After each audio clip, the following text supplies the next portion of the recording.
wanita haid di bulan suci Ramadan, rugi. Itu kata yang ada di benak setiap wanita yang bertakwa dan haus akan pahala. Namun jangan berkecil hati. Apa yang harus kita lakukan? Yang pertama, sedih. Dan perasaan itu bagus. Karena kesedihan seorang wanita saat dia tidak bisa puasa dan tidak bisa sholat, itu bukti dia beriman kepada Allah Jalla wa'ala. Dan hal ini pernah terjadi pada zaman Nabi SAW. Ketika sebagian para sahabat tidak bisa ikut perang Tabuk karena nggak punya modal. Allah berfirman menjelaskan tentang kejadian pada hari itu. Nabi mengatakan, mohon maaf para sahabatku, aku tidak punya biaya untuk memberangkatkan kalian. Mereka pulang dalam kondisi menangis karena mereka tidak punya biaya untuk berangkat perang, untuk berangkat berjihad di jalan Allah Subhanahu wa taala. Itulah perasaan yang lahir secara spontanitas ketika seorang muslim atau muslimah tidak bisa beribadah kepada Allah Subhanahu wa taala. Maka bersyukurlah, itu tanda iman kepada Allah Subhanahu wa taala. Yang kedua, tanamkan niat. Karena niat itu seringkali lebih besar dampaknya daripada amal itu sendiri.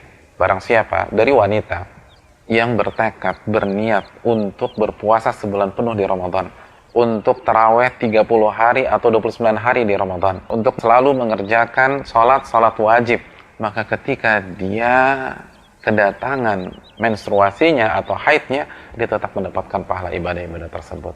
Nabi SAW bersabda dalam hadis riwayat Imam Ibnu Majah, barang siapa yang pada malam hari berjalan menuju tempat tidurnya, lalu dia berniat, bertekad untuk bangun di tengah malam mengerjakan sholat lail, namun pejaman matanya mengalahkan dirinya sampai di pagi hari, Nabi SAW mengatakan dia mendapatkan pahala amalan yang dia niatkan. Tidurnya, kata Rasul SAW, merupakan sedekah yang Rabb-nya berikan kepada dia. Yang ketiga, sesegera mungkin beralih ke amalan-amalan yang lain. Inilah saran dari Nabi SAW. Dalam hadis riwayat Imam Muslim, ada sebagian orang-orang miskin yang curhat ke Rasulullah SAW. Mereka mengatakan, ya Rasulullah, orang-orang kaya itu telah mengalahkan kita dengan pahala.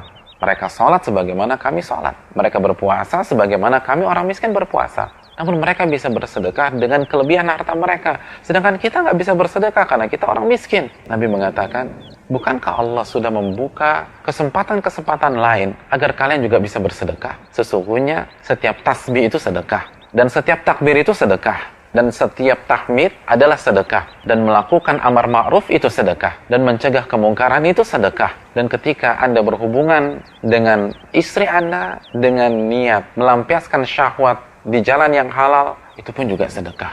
Yang terakhir, ketika wanita menjalani hari-hari haidnya, Anda tidak puasa, maka Anda sedang menjauhi larangan Allah Subhanahu wa taala. Karena Allah yang melarang Anda puasa. Allah Subhanahu wa taala berfirman, tidaklah aku ciptakan jin dan manusia kecuali untuk beribadah kepada diriku. Apa tafsir ibadah dalam ayat ini?